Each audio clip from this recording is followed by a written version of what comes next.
Welcome back. Here's my way to early 2028 election prediction. So let's start. There we go. So as you can see, this map is already looking quite favorable for JD Vance and for Texas. I think with someone like Gavin Newsom, who's really a figure that the right would hate to see being or I should say, maybe would love to be nominated because he wouldn't be the best nominee. So as you can see, Trump won here by 13.8%. I think he's one of the few nominees by the Democrats that would actually keep Texas in the safe R category because of how infamous he is towards Republicans because of his policies in California. And now we can move on to the likely states. And for the first one, in Colorado, even though in the past I've said that this state will be safety most likely in the future, and I went to Harris by 11.1%. Gavin Newsom is one of the few Democrats that I see somehow underperforming 2024. I think he wins here would only be at 10 to 12% margin victory for Gavin Newsom. And in Oregon, a neighboring state to Gavin Newsom, I think he would actually do even worse than Harris, perhaps. Yeah, I think he wins here still only by 10 to 12%. New York, a big state for the Democrats. I don't think it would swing to the left because the right would be able to galvanize Gavin Newsom's policies, and that would be really one of the few ways that Trump supporters who voted in 2024 would vote in 2028 against such a figure like Newsom. New York, I think it'd be 10 to 12%, so that'd be embarrassing for the Democrats to do this bad yet again in 2028. Now for the 2nd district in Maine, if we look on New York Times, if we go right here, nice. So I was saying, so for the 2nd district, Trump is winning here, or has won here by 9%. I think he would win, Vance would win here by 8 to 10%, could maybe even go a bit to the right, or could be a bit to the left from 2024, I should say. And now, that's actually it for the likely states, so not looking good for Democrats. I still think Gavin Newsom is more likely to be the nominee because Josh Shapiro doesn't have as many connections, and California with Gavin Newsom, I think Gavin Newsom just has more power over the Democratic Party, and I feel like Shapiro may have, burned some bridges by not running with Harris in 2024. For the first lean state, let's start off with Illinois. So yes, I think this is a very hot take, but I think JD Vance being from the Rust Belt is going to help him quite a lot. He's also a millennial. That is going to be very decisive to get some of those Trump voters that around like 18 to 24 that are apolitical but still voted for Trump because he won either on the Joe Rogan podcast or something like that, or they just like Trump. And Gavin Newsom, the only thing the Republicans have to do is basically just call him out for the homelessness and all the issues in California, and just blast that over states like Illinois, New York, and one of the few matchups where I see Illinois trending to the right, and I see, Gavin Newsom still wins here though, because of Chicago, but he would only win here by 3.5% to 5.5%, so it could technically become a likely state still, but I think he does terrible with most demographics, and yeah, even though it's going to be Harris by around 10%. Yeah, it's very interesting how, from 2020, we saw these massive trends, and I think we're going to continue to see those, like, yet again, in 2028, especially if you got a bad candidate for the Democrats in the Rust Belt. This does remind me about the 2022 governor race in Illinois, so perhaps this is a trend that is going to be more long-term and a successful, good thing for Republicans, of course. And now for Maine at large, we can just go back. As I was saying, Maine at large, probably going to be like 6 to 8% Newsom. Even if he picks someone from either the Rust Belt or from this area of the country, he ain't going to do good. Turnout's going to be very low with Democrats yet again, and Republicans are just going to galvanize the living heck of Newsom, or I should say gruesome Newsom as some people say it, 3 to 5%. New Mexico, Gavin Newsom, I don't see a way he can make gains with Latinos. I actually think they trend yet again to the right, which would be terrible for Democrats. And yeah, that's another issue for Democrats, is the Latino trend. It's not looking good. And who knows how the economy is going to be like. This is really the only way I could see this race getting closer if the economy is not that good. But even then, Newsom is like an atomic bomb. So I think he still wins New Mexico, but it's still only a 3 to 5% margin for him. And now for New Jersey. So New Jersey, I think in this state, Scott Presler is going to do quite a lot in registering voters for the New Jersey 2025 governor race, and he's also going to focus a lot of his efforts into flipping New Jersey red in 2028. I don't think it flips.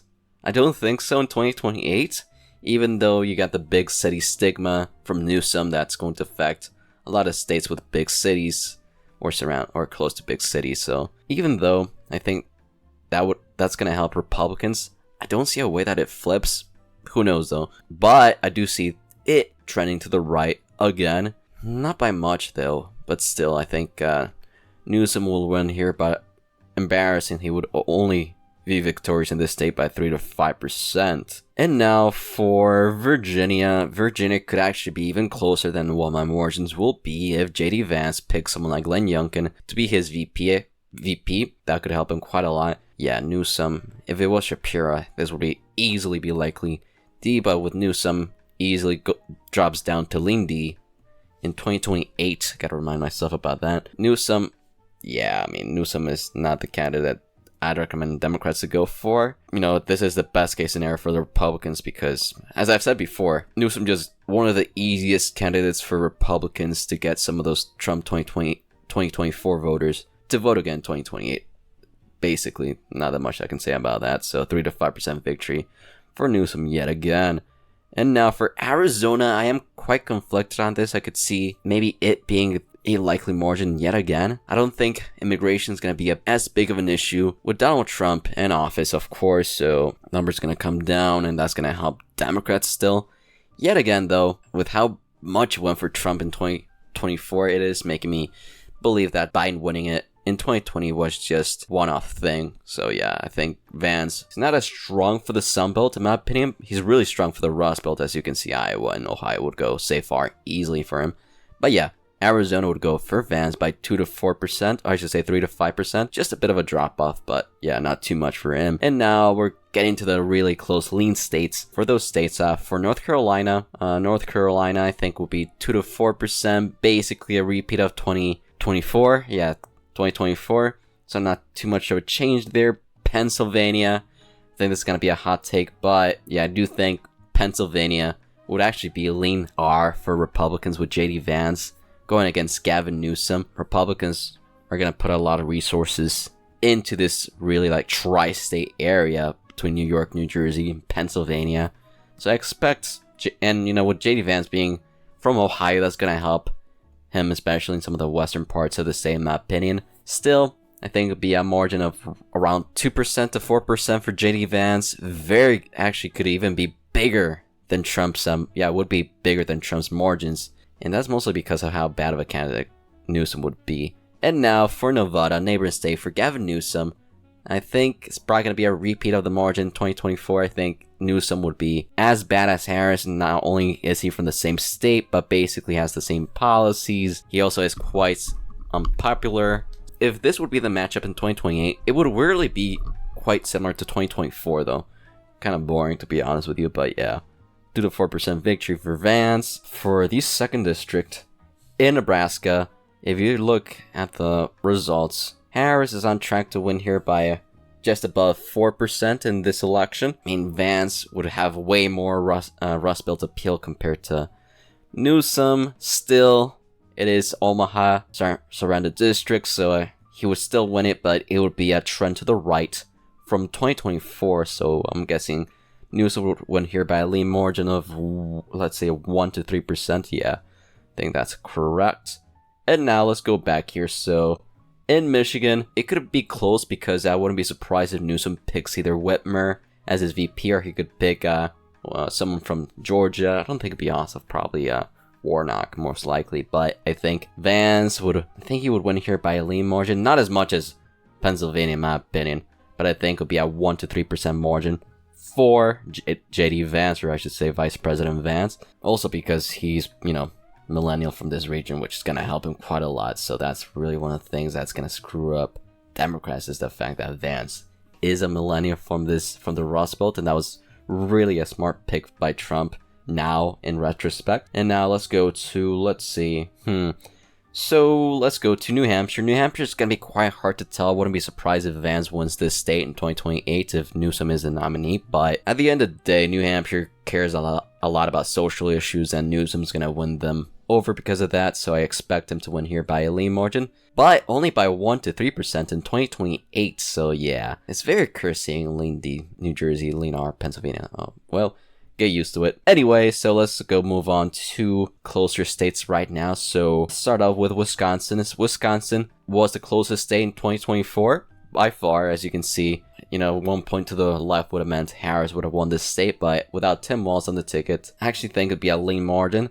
I'm gonna guess it'd be a margin of 0.75% to 2.75% for, I should say, no, 0.5% to 2.5% win victory margin for VP JD Vance in Wisconsin. As I said before, Newsom would help Republicans if he's the nominee in 2028 easily. And now for the two closest states in this election, weirdly enough, we're gonna go with Georgia. Georgia, the trends are there for Democrats to win. We went back to 2020, went barely to Biden, but in 2024 it went to Trump by 2.2%, but it has the best trends for Democrats easily. Alongside the national environment, probably just being a tad bit to the left from 2024, just maybe even being the same margin because it's Newsom. It would be very close. It would trend to the left of 2024 for sure, but it's Newsom, so he does not win the state of Georgia, and this would be a final hurrah for the Republicans. I think JD Vance would barely win here by 0.5% in Georgia, but still a final victory for the GOP in this left-trending state long term. And now for the final state for Minnesota, so the golden jewel of the Democratic Party. I could see JD Vance winning in Minnesota by a tilt margin easily. I wouldn't be surprised if Newsom, just does as bad as he is expected to do. If he wins the primary by the Democrats, would be basically a repeat of John Kerry 2004. Probably even worse, because he just has a very sharp face. A very sharp face that is just like, he looks like Patrick Bateman, so I think he wins it narrowly just because of how strong Democrats are in the state, but it would be very close. It'd be a tilt margin of 0.5% in my opinion. I think Gavin Newsom is an atomic bomb for Democrats because of his policies and how much the right hates him in California. But as you can see, for my first 2028 election prediction, I have JD Vance winning with 312 electoral votes, while Gavin Newsom only gets 226 electoral votes, the same margin as Trump, funnily enough. But yeah, feel free to leave a like, join the Discord and the channel membership, and as always, have a good rest of your day. Bye.